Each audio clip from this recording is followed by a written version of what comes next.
So say we all. That logic broke my brain. 3-year-old logic. Yeah, 3-year-old logic's about 3-year-old right. logic. No, it's not. But what can you expect when you feed a toddler a steady diet of, Dan Rather, Kermit the Frog, and James T. Kirk? Pigs in space!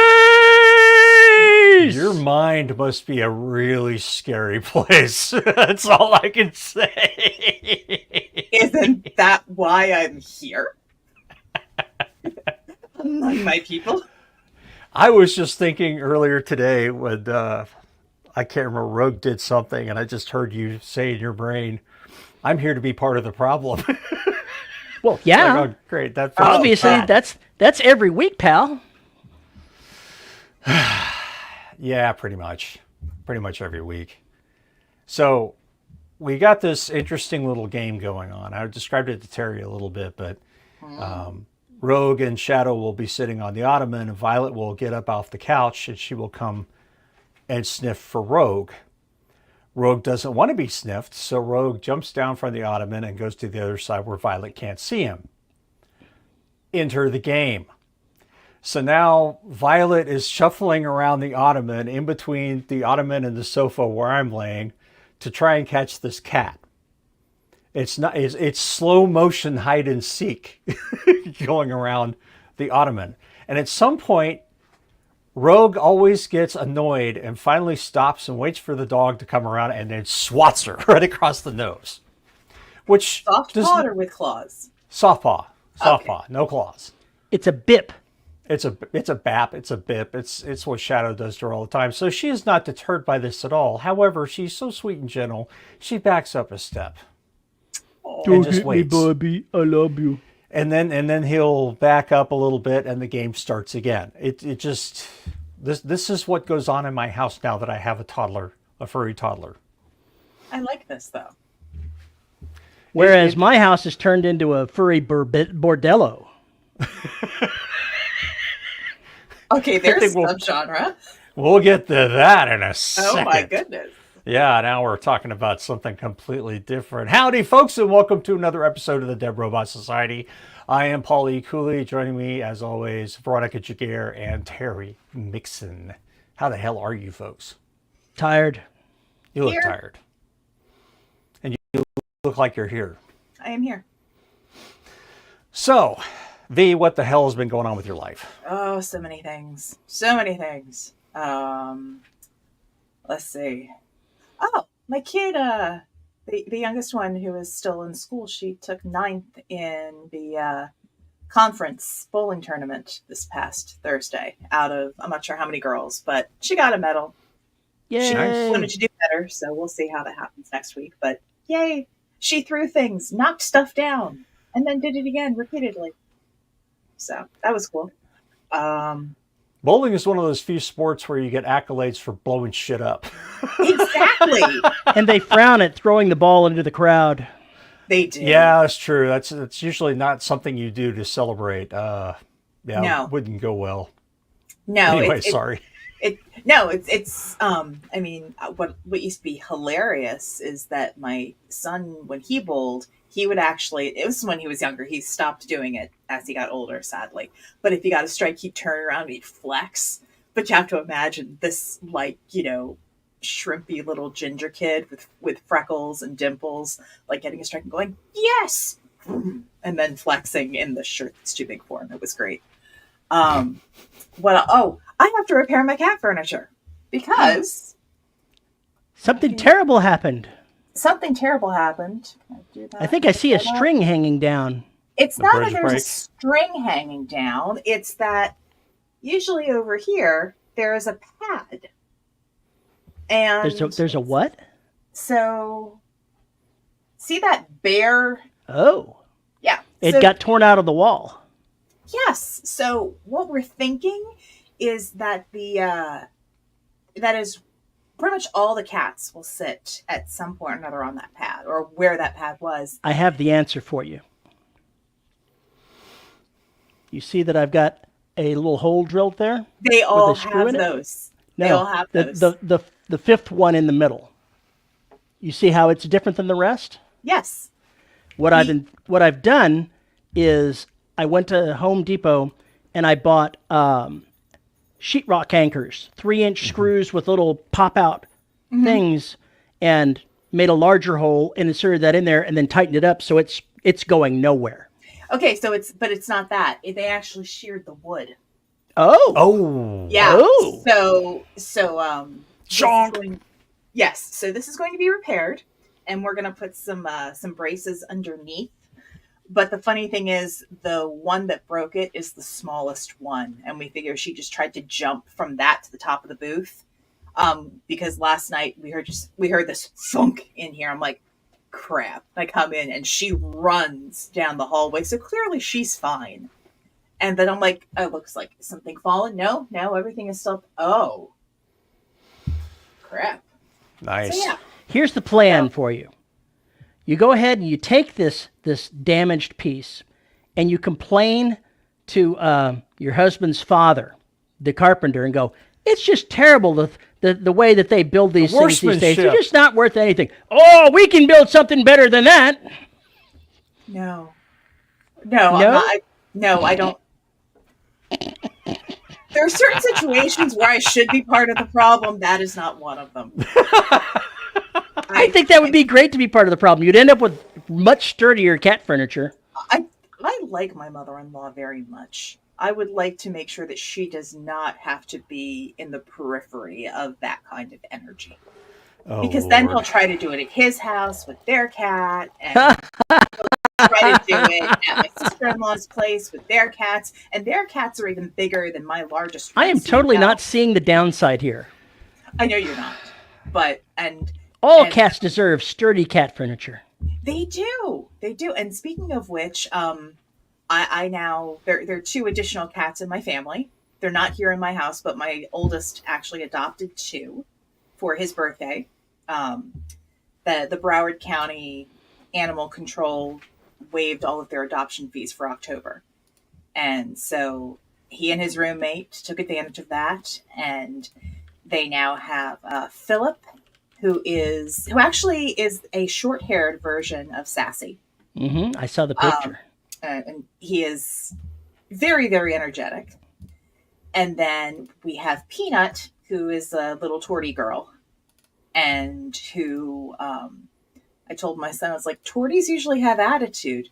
The only attitude she has is she wants to sit and purr on you. Okay, then. Aww. That's a valid attitude. That's a valid attitude. So I know that you can imagine 2 recent college graduates going nuts on buying cat furniture and spoiling their kitties. I totally approve.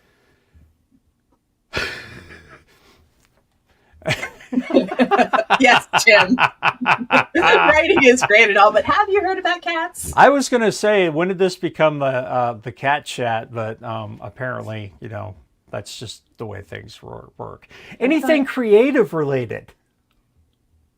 I fixed my plot problem on my completed draft. Excellent. So I still have to work things out, but I actually fixed it by researching what we're looking at today. So. Oh, okay. Oh, yeah. Oh, good to know that. So, but I know the next person who can beat me when it comes to cat stories is Terry. So how are you doing, Terry? There is lots of cat drama going on in this house. Oh, no. First of all, little Miss Sass back here over my shoulder is sick. She's got the sneezies. And so she's going to the vet at 4:20 today. So I'll have to leave about 15 minutes before the show ends so that I can get her up to the vet. And I'll miss the after show. It's the only time the vet could fit me in. So had to take it. I understand. As I said earlier, this house has been turned into a cat bordello because Bug is in heat and Munchkin is in heat. Both of them are in heat. Oh, one upstairs, one downstairs. And they have found a couple of males that are willing to go ahead and take care of those problems for them. Oh, no. Castor has proved that he is, the ladies' man by taking care of Bug several times. And Dorian is taking care of Munchkin downstairs. The noises they make, oh my. Dad, you're doing a really shitty job of looking after the kids. That's all I can say. In this case, I'm hoping that it makes them bond. I'm hoping it makes Bug bond better with Castor, so that they'll get along better. Oh, they're bonded, all right. Is that bonding is what we're calling it? Okay. Yeah, that's the word I'm going to use. They go in next Friday to get fixed. Both of the girls do. So it's something that is not going to continue long term. But at this moment, I'm like, okay, fine.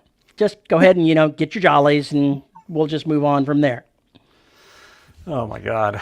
They're never going to be able to look at one another in the morning. My wife, when she discovered that Munchkin was a girl rather than a boy like we thought, called me on the device and said, yeah, we've got a situation down here. And I said, like, what is it?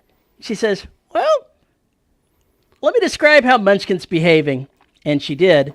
And then said that Domino is trying to mount her, but he's got her by the neck, but he's just too short for her body, so he can't actually stretch his junk all the way down to where it could do anything. So he's physically incapable of making the magic happen, but he is trying.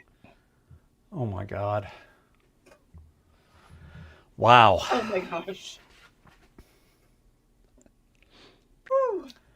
Yipes. On the creative front, I am 4 chapters of reading and editing away from wrapping up book 16 in the Last Empire series. So I'll get that wrapped up and turned in tonight, which is good since it's due today.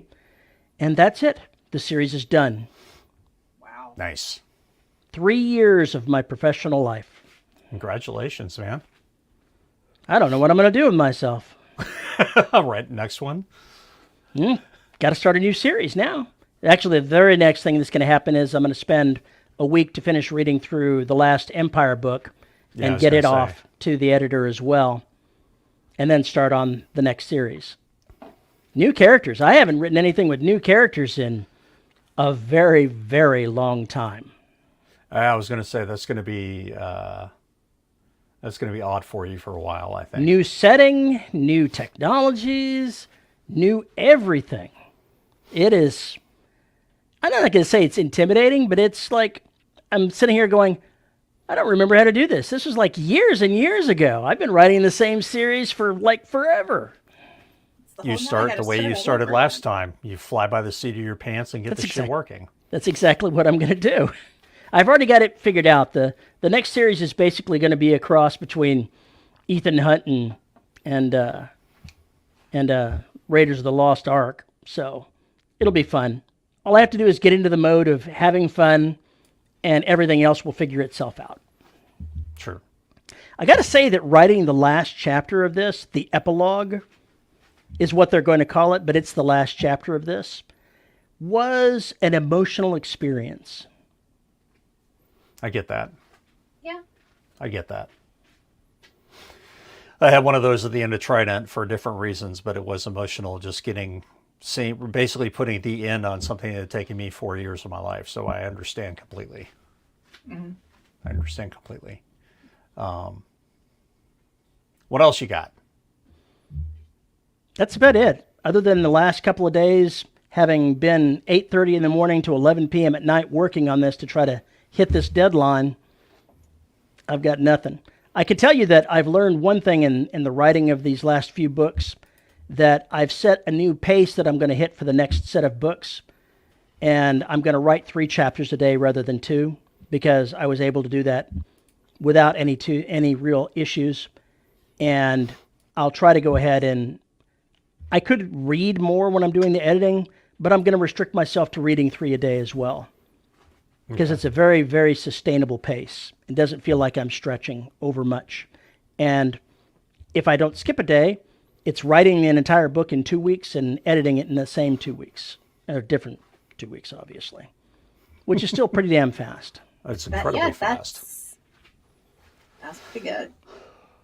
Wish I could do It's that. weird how you start out and you go, oh, it's so hard to write. And then 10 years later, gosh, these words, they just keep pouring out. What the hell is going on here? 3 chapters a day keeps the publisher away. Keeps the publisher from bitching at me. Where's the Yeah, book? pretty much. Where's the book? Publisher doesn't bitch at me about that, but it certainly would keep the publisher away. Well, What about you, Paul? I've got a new book out. Medusa Zone came out Friday, I guess, and trade paperback and Kindle, and I'm recording the audiobook now. So I'm pretty happy with it. I'm really happy with Raven Tail. I think they've done a really bang-up job, and I'll put the link in live. Very, very happy with editorial and everything that they did. So this has been a really great experience. So hopefully it will pay off. James Jarrell says, "Coolly, the I kill characters and laugh at your pain. Commiserates with your pain, Terry." Congrats, Paul. Now you can write romances too. I could go ahead and work one of Paul's characters into this, just to go ahead and do it. While I'm not going to actually write any of his characters, I could have a space succubus in this book. It could happen. Why not? Why not? Why the hell not? That needs to be that's my watchword now. She doesn't get any energy out of anything. She just really likes sex. Oh, no. I mean, is there anyone you haven't slept with? Anyone at all? I love that line. That's awesome. Really going after the low-hanging fruit there, Antoine. That's going to be the name of her ship, the Fuck Bus. The fucking bus. oh my gosh. So I got the new book done. I'm breaking up my time between working on Extinction and working on 2 audiobooks. So I'm recording up Evolution at the same time as I'm recording the Medusa Zone. At the same time, I'm working on Extinction and trying to shore it up. So I'm a little busy right now. And I got patrons asking me when I'm going to record Extinction. And it's like, still have 3 more books to record. It's like there's only so many hours in a day. And my voice can only do like 2 or 3 hours max. So at a time, it's just, it takes a while. That's normal. That's Yeah, normally normal. what people should limit to. So Friday ended the Black Outbreak, which have been running for 30 weeks. So Evolution actually starts next Friday, which is the new content, I guess. People have not read much or listened to much because it's been out of print for a long time and never was printed. So I'm hopeful that that's going to bring us some new podcast listeners. And when I get the Medusa Zone up, hopefully that will bring in some podcast listeners as well. So we'll see how this goes. But that's where I'm at. What we're wondering, though, obviously nothing has changed. Correct. Nothing has changed. Nothing has changed again. Is the Black considered a succubus now? No. The Black is not a succubus. It just... Never mind. It's an FU bus. It's an FU bus. Well, speaking of FU buses, we're here to talk about what the hell is quote-unquote punk. Who knows? Well, I have some ideas, but first of all, let's define what this punk is, because we're not talking about punk rock, and we're talking about punk in literature, specifically the bazillions of genres that come off of it. So, first off, Okay. the term punk comes from punk rock, the music genre that came in the mid-70s, right? It's where you got all the earrings that first came out with men wearing them. You had the leather jackets. You had all the Liberty spikes and mohawks and et cetera, everything else. It was all about fuck the system.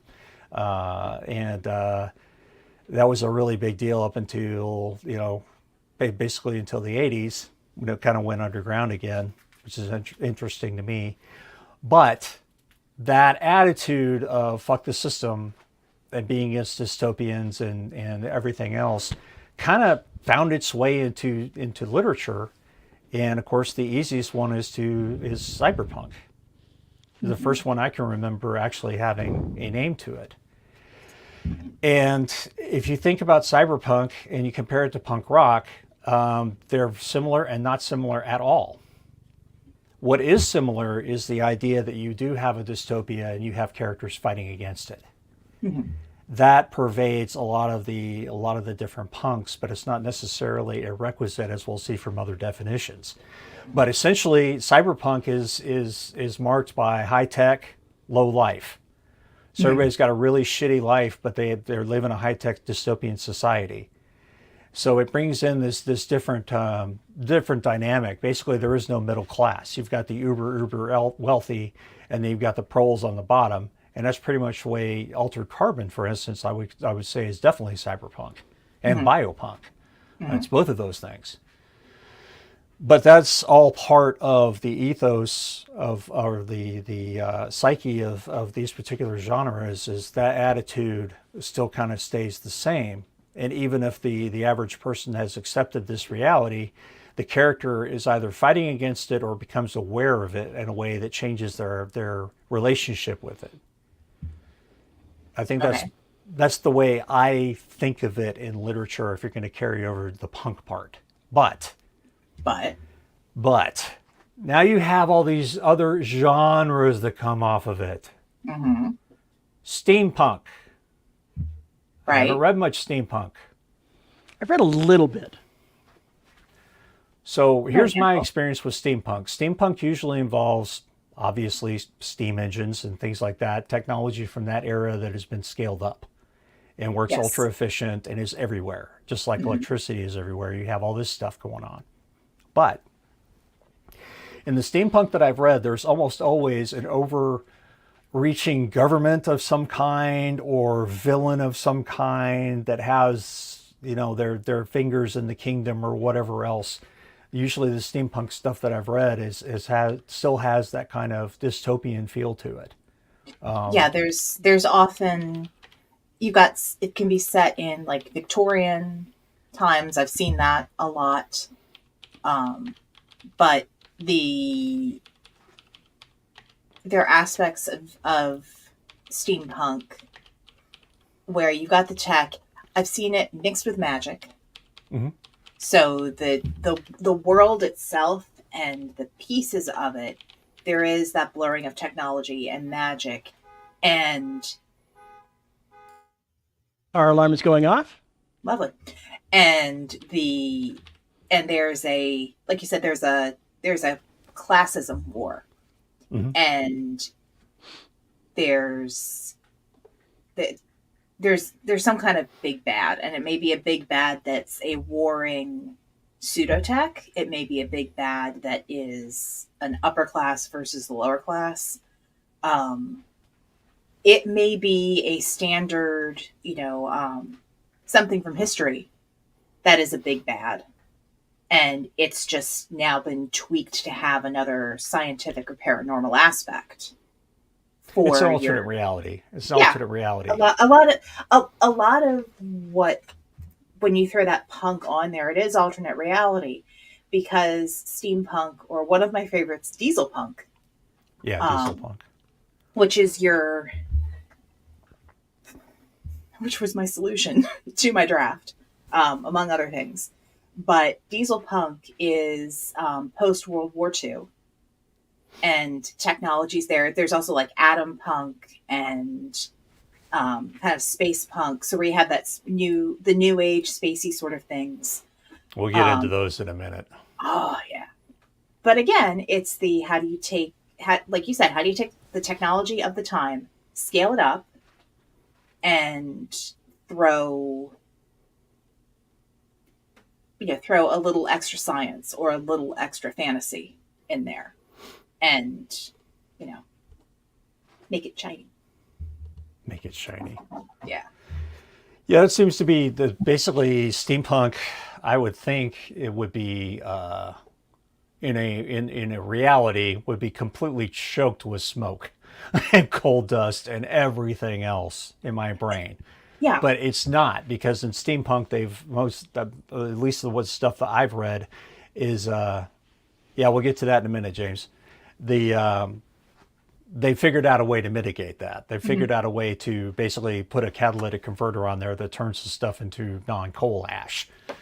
So it's a little bit of a different thought process there. on how that works, but obviously it's not. When you hear steampunk, you have to buy into the glitz that it has been purified to a certain degree.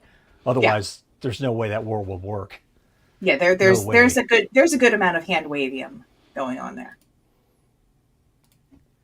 James says, didn't this term steampunk come from one of the original authors playing on the term cyberpunk? I would argue that the difference engine, which Bruce Sterling and William Gibson wrote, would be the first time the cyberpunk folk crossed over into alternate reality fantasy. And that, I think that's where the difference, if Babbage's difference engine had worked, what would the world look like after that? And I think that follows a very steampunk core. And that was kind of the first time I'd heard of steampunk. And I can't remember when that book was written, but it was a long time ago. So the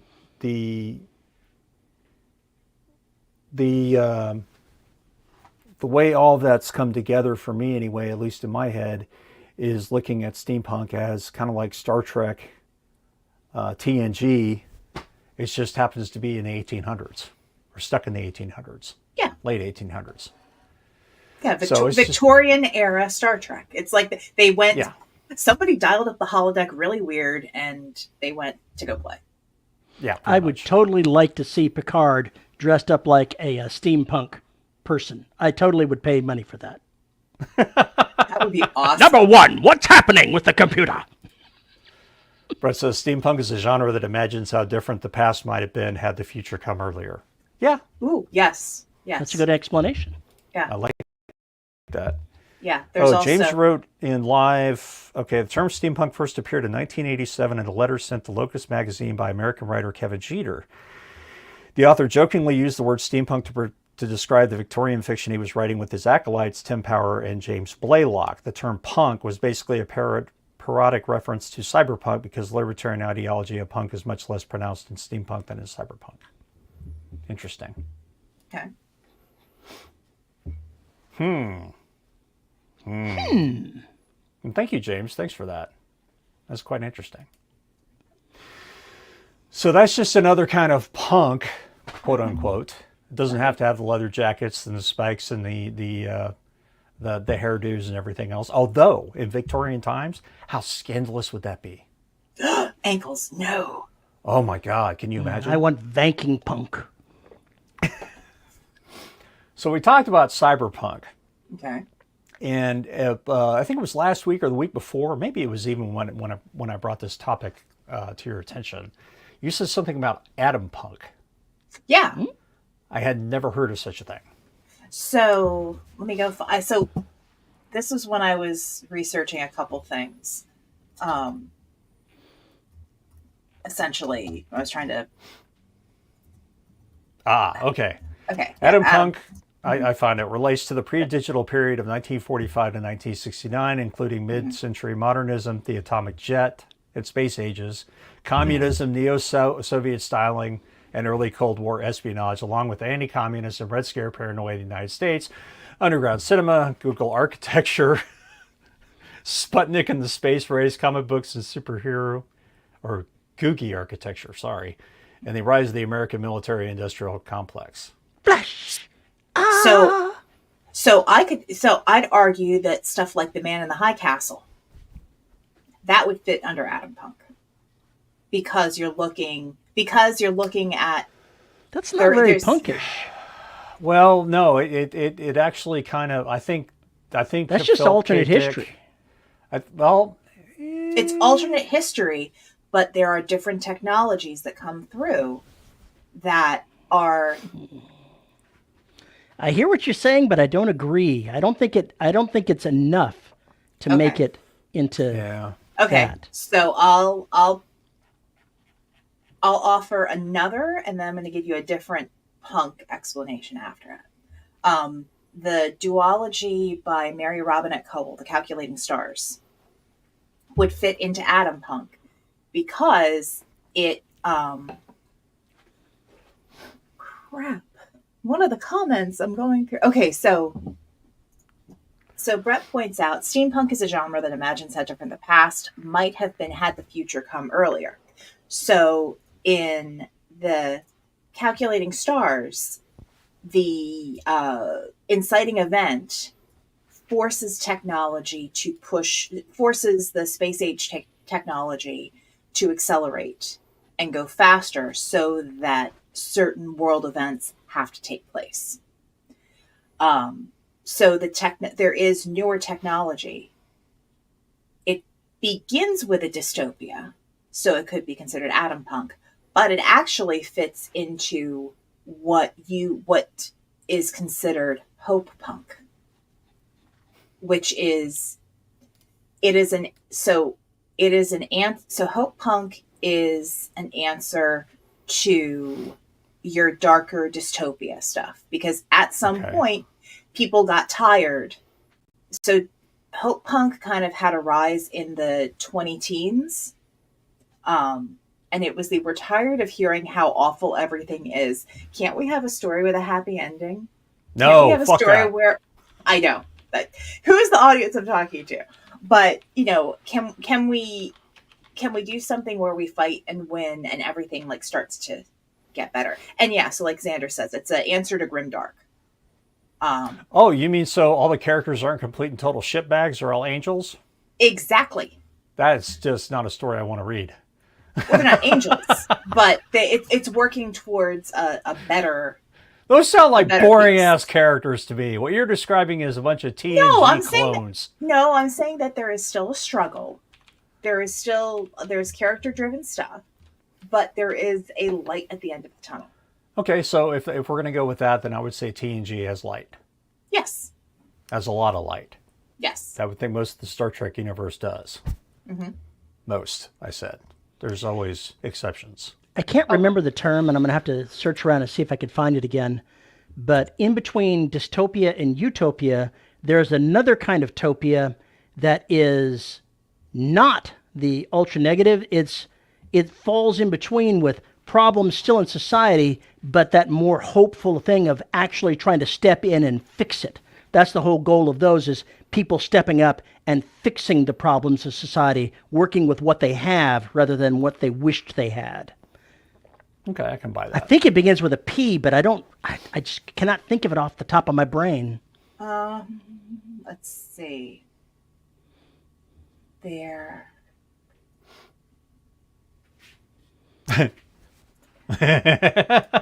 fast? Star Trek isn't really anything punk, right? Well, but here's the thing. A punk definition is dependent upon the... Okay, that's David Weber. That's Chuck Tingle. So Oh my! A steampunk or cyberpunk, it's often to say that something is punk, it depends on your frame of reference. So, True. So that might be, so Star Trek may have been considered, so during the Cold War, Star Trek may have been considered more punk than not, because you had You were bucking the current stratagem of how society functioned. Yes, you had Chekhov on the bridge. That would not have happened if it was not like, oh, we can trust the Russian right here. Absolutely. Star Trek is too idealistic to be punk. Agreed. So James brought up another one, which is Biopunk. And somebody brought up Fallout. I don't remember if that was you, Tim. I was going to say there's some shows out that really match up with the definition. So if you watch the shows or you know the video games, it's pretty easy to see what some of these things are. Like Biopunk, for instance. It's just like Cyberpunk is where you have the cyberware and the technologies everywhere. You have the ability to change your body, hack your body, basically is what Biopunk is.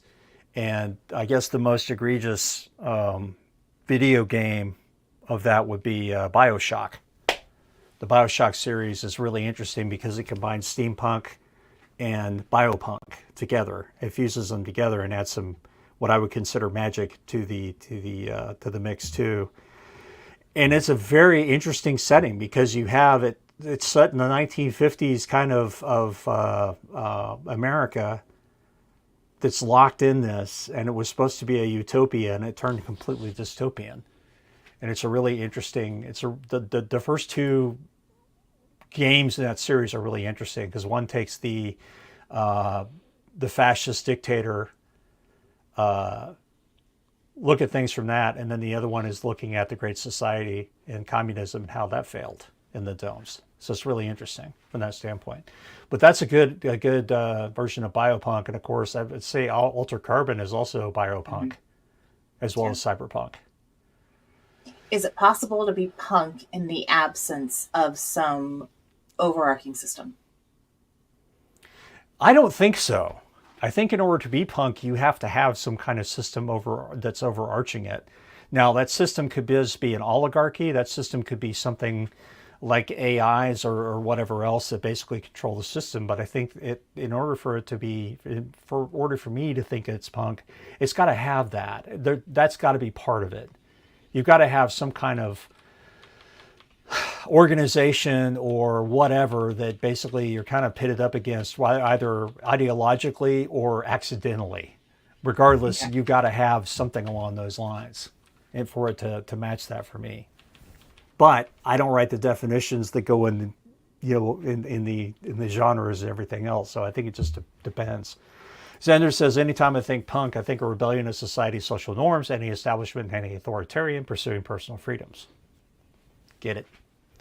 Got it. So another one is nanopunk. Matrix? Would that fit?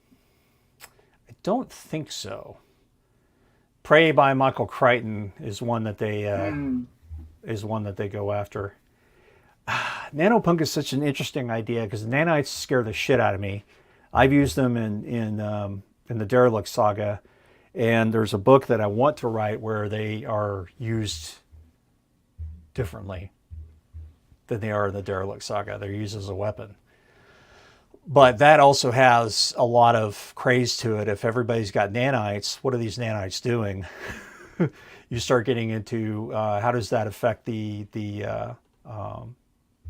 society? And I think maybe that's part of the punk too, is how does this affect the society? You're basically looking at either a dystopia or a more of the same from basically pick up 2024 and drop it in 2134, and imagine it has a lot of the same problems, a lot of the same bullshit, kind of prognosticate a little bit, what happens if this happens, what happens if this happens, and suddenly you've got a system that's under stress, under more stress than it ever was, and you've just added this new technology to it to go along with it. How does the technology affect that new society? How does it affect how humanity sees itself? How does it affect how people live? Those are the important parts to me of those environments, is when you start talking about a new technology like nanites, or like if we ever get to cyberpunk level technology, how does that affect society? How does that affect architecture? How does that affect how people live? Do we even have houses anymore? We all sleep in coffins. Is there a reason for anybody to have a car anymore? There's all sorts of things that can go into that and help you build your world if you just basically say, what if? Yeah, I think with any of the dash punks, you have to start with a what if. And then you've got your conventions, which you hold to. But there's a lot of flexibility within that, I think. But yeah, like with nanites, you both write stuff that uses nanites, and it's assumed that, they're just there. They're a natural part of evolution, and in the far future, this is of course what we use, because why wouldn't we? And exactly, it's available. why wouldn't you? And it's available to everybody, but once you put a limit or a barrier up there as to who can have it. So again, overarching government or class wars or society. Yep. then you start to get into that fight there. Yeah, and that's where I think that's where things get kind of fun. Oh, agreed. Is when you start going from that standpoint and looking at how it affects things and all of that. I find it fascinating to look at what those changes would be. Like for instance, tomorrow, what happened if suddenly somebody figured out how to do fusion in a bottle? And let's assume the energy is powers that be didn't assassinate them. Let's assume that happened. How would that change things? It would change everything. What kind of shock would that be to Wall Street? Businesses would die. Businesses would die hardcore.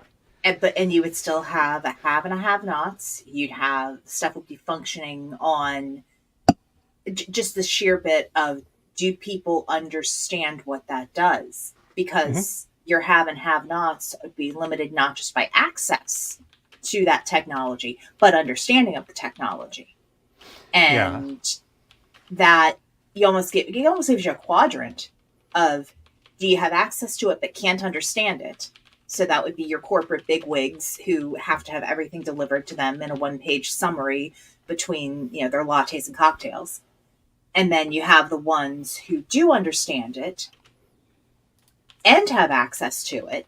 So that would be your tech elites, as well as your early adopters and your tech folks on the ground, say in your research institutions. You have the ones who understand it and can't get to it, and that's your resistance movement. That's your straight up, we are going to fight and go against your latte and cocktail folks. And then you have the ones who can't get it. What? It works. And then you have the ones who can't understand it and can't access it. And in the fight, they may be the most dangerous adversary, because they are going to potentially, if we're going along with historical stuff, they're going to ally themselves with the elites, and they are going to do whatever the elites tell them to do, which is going to wind up putting them at odds for the folks who understand it. Right. And then you have conflict, and then you have a story. And then you have nightmares. And then you have nightmares. So, I mean, basically there's so many different, there's even ray punk. Are you serious? Mm-hmm. Solarpunk, lunar punk. Lunar punk is a subgenre of solarpunk with a darker aesthetic. It portrays the nightlife, spirituality, and more introspective side of solarpunk utopias. Interesting. Solarpunk is a movement, a subgenre, and alternate to cyberpunk fiction that encourages optimistic envisioning of the future in light of present environmental concerns such as climate change and pollution, as well as concerns of social inequality. Solarpunk fiction imagines futures that address environmental concerns with varying degrees of optimism. And lunar punk is, there's a seedy side here too. That's interesting. I have an answer. Go ahead. I'm not sure how well it would sell, though. That's the challenge, because, like Paul, like you were saying earlier, it's like, well, where's the conflict? Why do I want to read about that? It's interesting. I guess I would have to pick up a Solarpunk book and take a look at what the fuck they're talking about doing. Before I have to run, I went looking for an answer to what that other was, and it's not a topia. It's called a techno-optimistic society. It's a future between dystopia and utopia, where technology is actively being used to address problems that could be where significant challenges still exist, but advanced technology is seen as the primary tool to mitigate them and improve the quality of life, even if it comes with potential drawbacks and ethical considerations to manage. So it's still got problems going on, but it's a kind of story. Maybe it's not quite Star Trek, but it's something like that. And you're saying this is fiction because? I'm saying it's a kind of fiction. Okay. I'm just saying, this is a little close to home. Are we sure we're not in the current events section? But it could be. Well, folks, I have to go ahead and run and take little furball here to Tibet. I will see you next week. All right. All right, Terry. Bye-bye. Good luck. Poor floofy baby. Mythpunk, a subgenre of mythic fiction. Urban fantasy, sometimes referred to as elf punk. Ah, I had not okay. heard of elf punk. I mean, Dresden? Dwarf punk. What is dwarf punk? All right, some of you fantasy folks are going to have to Okay. tell me exactly what dwarf punk is, because I need don't to know. but that dwarf punk sounds like seriously badass. Like, that would be, so if you've got like, your strata of different groups living in an area, dwarf punk feels like, this like hardcore blue collar subgenre of miners and heavy day laborers and the like the union bosses and scabs and all this. And damn it, Antoine. Brett, that was bad. Dwarf punk isn't a sex act. Imagine the dwarves of Lord of the Rings were constantly in that mountain with the Balrog. Well, that's dwarf erotica. That's something completely different. And here I thought I was onto something, and y'all got to make it weird. Golly gee, thanks. You had to make it weird. Things were fine with the puppet, but then you had to make it weird. Rattles. Then all the dwarves sing "Hey Ho." Oh my God, this is so bad. Only the 7 that live with the teenagers, sadly. 7 creepy short old guys living with the young vixen. Yeah, that's gonna work. Yeah, that's a really preserve wholesome. her by putting her in a glass box.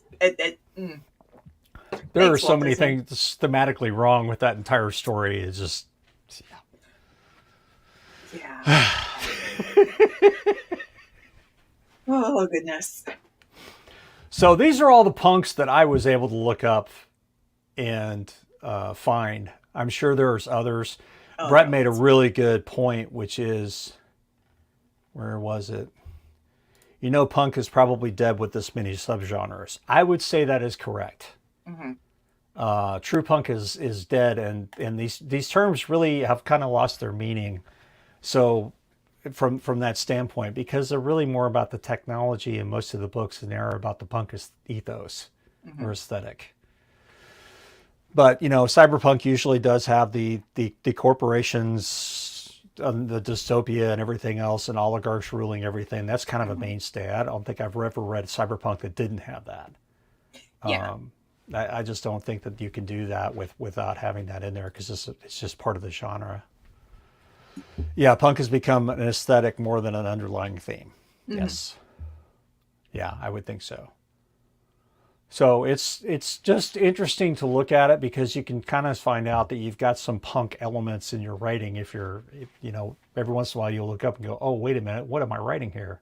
This has some cyberpunk themes, or this has some biopunk themes, or God help you, nanopunk themes. Well, here's a thought. How many of those subgenres are listable on Amazon?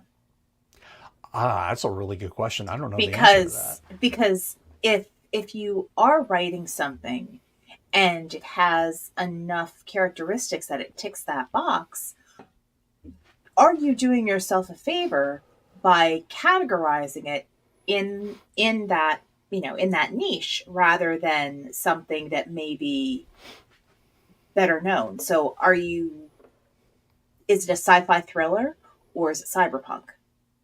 You're going to get different readers looking for different things. That is correct, and I think you have to lean on which one you're more hitting. Yeah. From that standpoint, would anyone search them? That is an interesting question too. Am I going to search for Solarpunk? I don't know if anyone would search them, but it's going to affect what shows up in the "you might like this" or the also reads or also bots. So I type Solarpunk in, and I get books that only have Solarpunk in them in the title. That's all I get. So it's not there. But No. I bet something like Cyberpunk or Steampunk. Yeah, I'm betting that will be a different animal altogether if I look up Steampunk. Oh, I could be wrong. Amazon gives me, it wants to give me clothes. Motherfucker, are you serious? It wants to give me clothes, not literature. What in the ever fucking hell is going on here? Because steampunk is known as a costuming thing. Oh my God. Amazon, you suck so much. For many reasons. Okay. For many reasons. For many reasons. There, I can finally find it. All right, if I go to Steampunk and Kindle store, I get Jim Butcher as the first one. Interesting. That is interesting. Yeah, The Cinder Spires. I've never heard of this book. So anyway, yeah, you get Steampunk, you get a completely different animal here. So yeah, I would go after the more well-known genres. Maybe you want to mention in the back somewhere that's Solarpunk or whatever, but I don't know if that's really going to help you much, because I didn't know what the hell Solarpunk was. I don't know how many people do. I'd not heard of it. I mean, I knew what steampunk was. I knew what atompunk was. I knew what dieselpunk was. And I think that's because I could immediately think of movies and television shows that hit those notes. Right. Like when, yes, Steampunk is a fashion style for conventions. Agreed. And I have packed and styled as such, or I've tried to. It's expensive. Yeah, it is expensive. Yeah. That's a chore, man. Yes, and you need help getting into your corset for it. Gosh darn it. No comment. It's true. You either bring somebody with you or you do it as best you can and like almost dislocate your shoulders, and then you wander down into the lobby and find one of your acquaintances that you can go, hey, so can you help lace this tighter? And they go, oh, I can do that. And then they almost keep you from breathing. And then you thank them afterwards. And you do it in public. It's very weird. Xander says he put a Solarpunk example in live chat on Discord. Ooh, So it's for an anime, I assume. I bet. When I was reading Solarpunk, the description, I immediately thought of anime, and I don't know why, but I immediately thought, oh, this might be anime somewhere. No, there are a couple. I think I know with like Dieselpunk and Atompunk, there are a couple immediate like movies that come to mind, like The Rocketeer, that Disney put out years and years ago. Mm-hmm. Sky Captain and the World of Tomorrow. Yes, that's an excellent example of Dieselpunk. If you've watched the Legend of Korra, which is the sequel to Avatar: The Last Airbender, and a fantastic series in its own right, there are aspects of that world and mythos that fit a Dieselpunk setup, Right. based on how certain things are constructed. But yeah, there's a lot in anime. Yes, yes, Xander, that's why I thought of it. Ugh. Very like Dieselpunk with the city. Mm-hmm. There was another one I was thinking of. Now it's escaped. Darn it. William says there's a slice of life anime manga about a robot in a quietly dying world, and I can't remember the name. Huh. I was going to say, isn't that Wall-E? Tim says, I like the term post-cyberpunk for things like Ghost in the Shell standalone complex because it has the tech but less of the punk attitude. I think I wrote a post-nanopunk series myself, actually. I think SAC, standalone complex, I find that very punk because of the characterizations of the Major and the rest of her crew. They are not good people. They have done some really horrible, awful shit and are capable of doing some horrible, awful shit. Mm-hmm. So I think that there is some punk in there, but I see post-cyberpunk because it's not as much a overarch because we're actually in the government, so to speak. These people are in the government, not fighting it. So I guess I understand that, but I still consider it cyberpunk. But I see what you're saying. And Mad Max Fury Road. I have not seen it. I have not either, but the hallmarks of it. There was another thing I was thinking of that.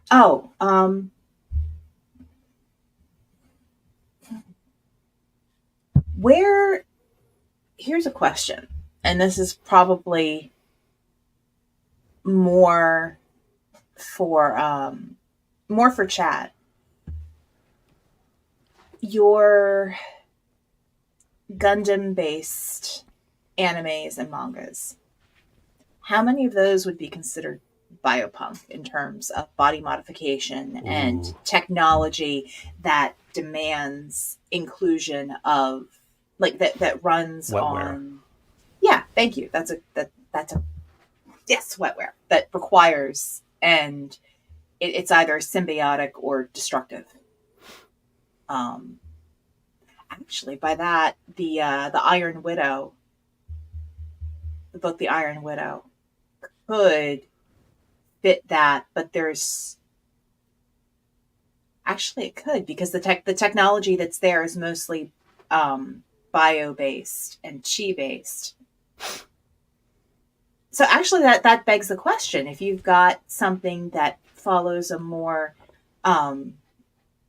Eastern belief system mythos, and you're using a life force true power technology, is that biopunk? No.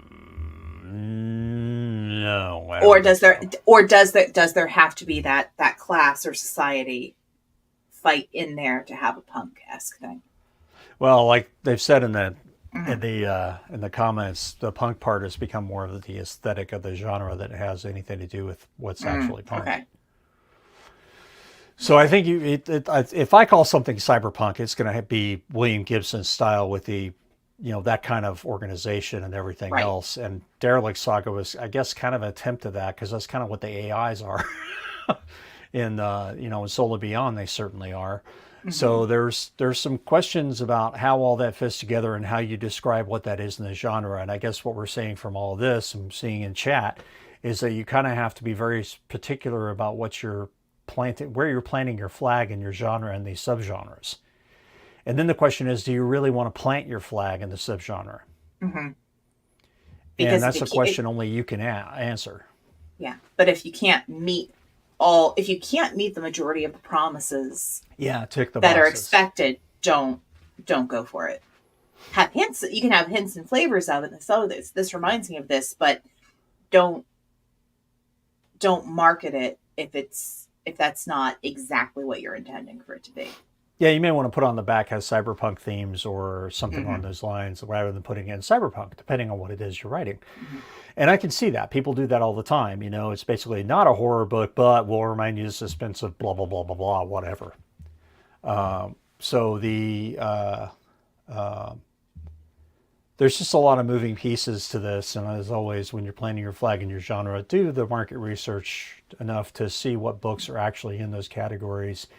And then take a look at your cover and your blurb and everything else to see where it actually shows up. It is not Jigglypunk. Oh my God. Brett, you gotta let it go, man. You gotta let it go. At some point, you gotta let it go. And on that note... And on the Jigglypunk note...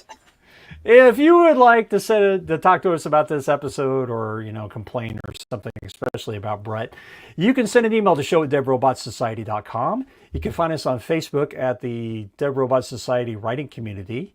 You can find us on YouTube at youtube.com/DRS Podcast, where we are live every Saturday at 3 p.m. CST. Like and subscribe so you know when we're live. And if you'd like to support the show, you can find us at patreon.com/DRS Podcast and buymeacoffee.com/DRS Podcast, where for as little as $1 a month, you get access to exclusive live shows. And at the $10 level, you get your name read. Our $10 patrons are Juan Valentin, James Terrell, Nate Cosby, Antoine Batts, Tony L. Joy, Rick Shaw, Lisa Slack, Isabel Cushy, and Tim Niederreiter. Thank you to all of our patrons for making this show possible. Hope you guys enjoy the show. You're not Elsa. It will never go. I know we kept on topic. We've had this nasty habit lately of staying on topic, and yeah, I don't know. I'm not sure I like it. I'm not sure I like it. We can run amok next week. I don't know. As Andrew keeps putting topics in there, we're just going to keep, I guess, picking them off. So if you're on the Discord, and if you're not, why not? Go to deadrobotsociety.com, click the link for Discord or the link for Facebook, get on the writing community or the Discord side, and, find the topics channel, put a topic in there, and we may pick it up. Or we may mock you for it. Either way. Or we may dock you for it, or block you, or whatever, or make fun of you hilariously. With that, we are going to get out of here. Thanks for hanging out with us and making this fun, and we will see you next week. See you later, y'all.